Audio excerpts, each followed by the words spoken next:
Good morning, I'm Atik Rumi, bring you the news on Gold FM.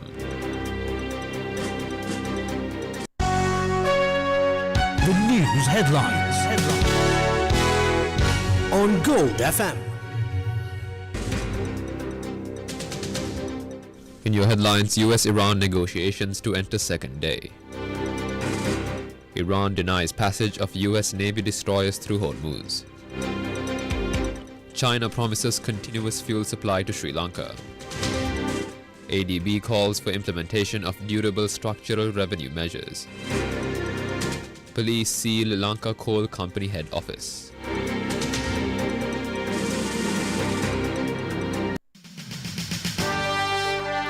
The top story on Gold FM.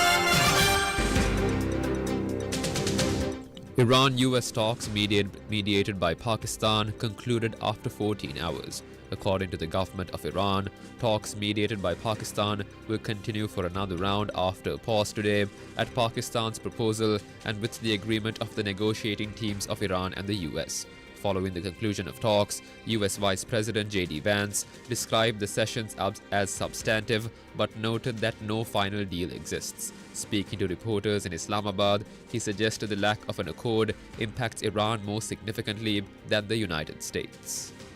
We say a couple of notes of appreciation. First of all, to the Prime Minister of Pakistan and to Field Marshal Munir, who were both incredible hosts. And whatever shortcomings in the negotiation, it wasn't because of the Pakistanis, who did an amazing job and really tried to help us and the Iranians bridge the gap and get to a deal. We have been at it now for 21 hours, and we've had a number of substantive discussions with the Iranians. That's the good news. The bad news is that we have not reached an agreement, and I think that's bad news for Iran much more than it's bad news for the United States of America. So we go back to the United States having not come to an agreement. We've made very clear what our red lines are, what things we're willing to accommodate them on, and what things we're not willing to accommodate them on. And we've made that as clear as we possibly could, and they have chosen not to accept our terms.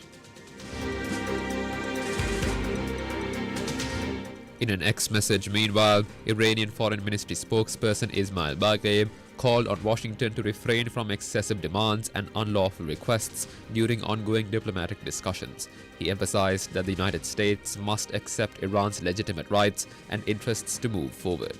In the meantime, US President Donald Trump says Washington is engaged in very deep negotiations with Iran and has won the war regardless of how the talks conclude. Getting a lot of reports. They've been meeting for many hours, as you probably have noticed. We'll see what happens. Look, regardless, we win. Regardless what happens, we win. We've totally defeated that country. And so let's see what happens. Maybe they make a deal, maybe they don't. From the standpoint of America, we win. One other thing that's happening is that boats are sailing up and heading out to our country. Big, beautiful tankers, and we're loading them up with oil and gas and everything else, and it's a pretty beautiful thing to see. He also commented on reports about China sending arms shipment to Iran.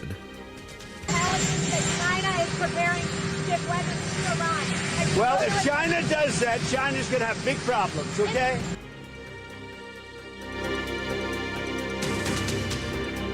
Meanwhile, former U.S. National Security Advisor John Bolton believes that sending U.S. Vice President for negotiations in Islamabad is a mistake. I think it's a mistake to send the vice president. I think that's too close to the president himself. He's part of the White House. I think the Secretary of State would have been a better choice. But Iran specifically asked for J.D. Vance, and that is a big problem. You don't let your adversary pick your negotiation team. But they picked him clearly because if you read the leaks in the American press, Vance was an opponent of this war. And so I think the spotlight will be on him. You're quite correct. He doesn't have experience in these kinds of negotiations. He's got presumably some kind of instructions from Trump, but who knows how specific they are. So we'll see what happens. I don't anticipate, even though the ceasefire really is not effective at this point, the Strait of Hormuz is still basically closed. I don't expect any change, though, until they actually do meet on Saturday, if that. Meanwhile, Israeli Prime Minister Benjamin Netanyahu contended in a video statement yesterday that the campaign against Iran is not over.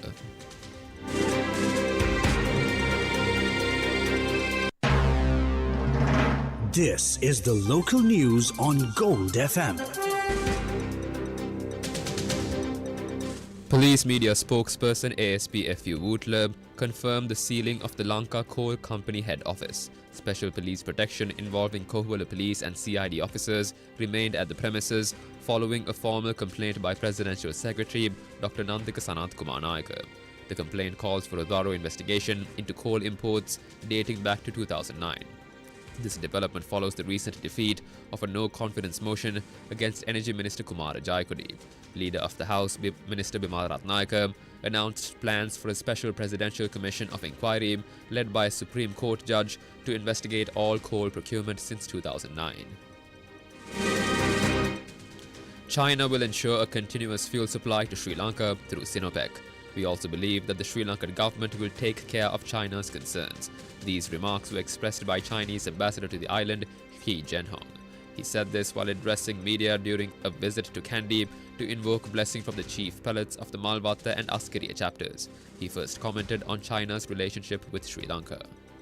The Chinese friendship policies towards Sri Lanka is face all the parties, all the religious beliefs, all the areas. Yeah, we always keep good relations with different parties in the history of Sri Lanka. Our relationship based on the mutual understanding, mutual respect. We help Sri Lanka. We also hope Sri Lanka government and the people take care of China's concerns.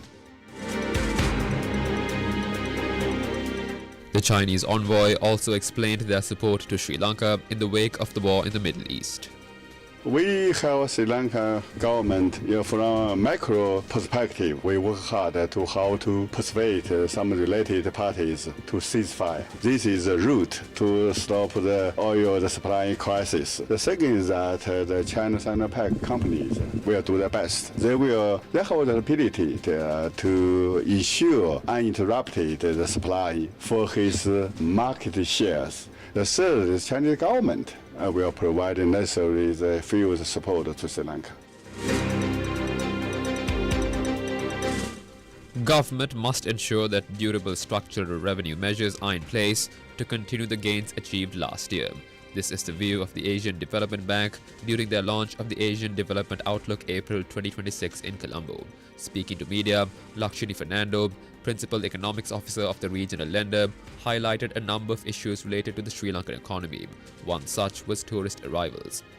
According to the central bank data, the first 3 months of the year saw the arrival of 740,634, an increase compared to the same period last year, which is 722,276. However, this year's March figure was 183,979, some 37,000 reduction compared to March last year, which is 229,298. If the war continues, Fernando said that the figures will continue to decline in the coming months.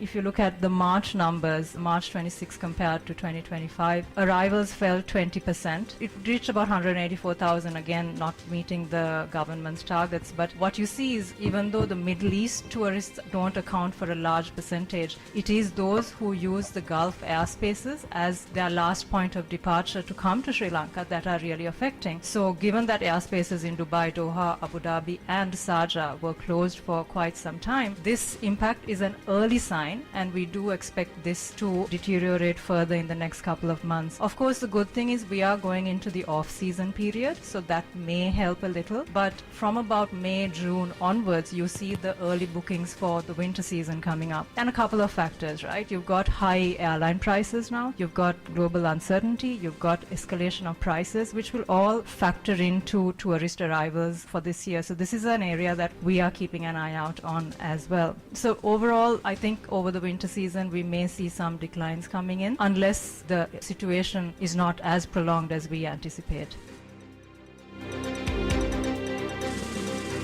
Foreign remittances in March, despite the war, was recorded at $254 million, an increase from $205 million compared to the same period last year. $2.29 billion were recorded in the first 3 months, a surge from $1.8 billion compared to the corresponding period last year. However, ADB forecasts a slowdown in the near future. What we will keep an eye out on is if there is a further slowdown in remittances, although remittances have done well this year so far, given that we're going into a period of interest repayments coming up following the debt restructuring, any sort of slowdown in forex inflows could impact our reserve numbers here. The ADB's principal economics officer then highlighted the necessity of sustaining the revenue growth achieved last year. Last year we saw revenue was exceedingly high and it beat all expectations, but it's important to also understand the part vehicle imports played in this, and that's just a one-off revenue gain there. And this year it's important that the government also looks at a more durable structural revenue measure in order to ensure that administratively there are strong methods to sort of continue this great performance that the government has actually taken. And again, I'd just like to emphasize that the delays in structural reform, implementation, and any sort of fatigue in policy implementation is something that the country cannot afford at this point of time. We also need to ensure that we don't undermine private sector investments at this point. The government has to show the confidence and to ensure that that investment-led growth is there and remains to support Sri Lanka at this juncture.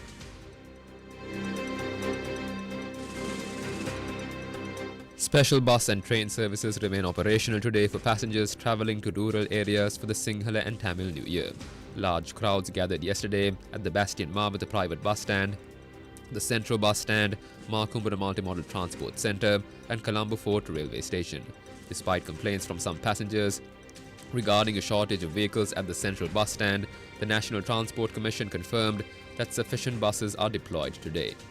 Transport Minister Bimala Ratnayake stated that authorities will take action against anyone charging excessive fares. Meanwhile, the Railway Department noted that special festive train services continue on all lines except for the main line, which sustained damage from Cyclone Ditwa.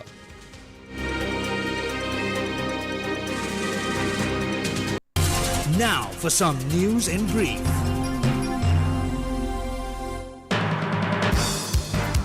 Opposition leader Sajith Premadasa said that the transition to eco-friendly renewable energy is a timely necessity during a meeting of the Committee on Sri Lanka Climate held in Parliament under his leadership.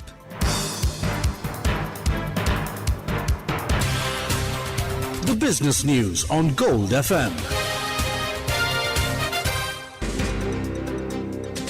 OpenAI identified a security vulnerability involving a third-party tool called Axios linked to a software supply chain attack by North Korean actors. The company found no evidence of compromised user data or intellectual property, but updated its security certifications to prevent the distribution of fake applications. All Mac OS users must now update to the latest versions, as older apps lose functionality on the 8th of May.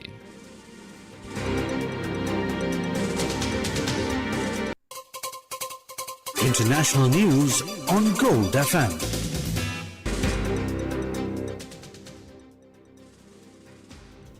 At least 30 people were killed in a stampede at the La Feria Citadel, an early 19th century fortress in northern Haiti, built shortly after the country's independence from France, with authorities warning the death toll could rise. The fortress, one of Haiti's most popular tourist attractions and a UNESCO World Heritage Site, was packed with students and visitors attending its annual celebration when the stampede occurred at the entrance to the site. Jean-Henri Petit, head of civil protection for Haiti's Nord Department, said rain further exacerbated the disaster, while Prime Minister Alex Didier-Fils-Aime expressed his condolences to bereaved families, noting that many young people were in attendance. The identities of the victims remain unknown, and no specific estimate of the death toll was provided in the Prime Minister's statement. Entertainment news on Gold FM. John Nolan, the veteran actor known for his roles in Dark Knight Rises and Person of Interest, passed away at the age of 87. The news of his death reached the public through the Stratford-upon-Avon Herald yesterday. His wife, Kim Hartman, described him as a free spirit and a truly original thinker who possessed an anarchic wit and a keen intellect. Born in London in 1938, the uncle of filmmakers Christopher and Jonathan Nolan built a distinguished career, starting at the Drama Centre before joining the Royal Court and Royal Shakespeare Companies.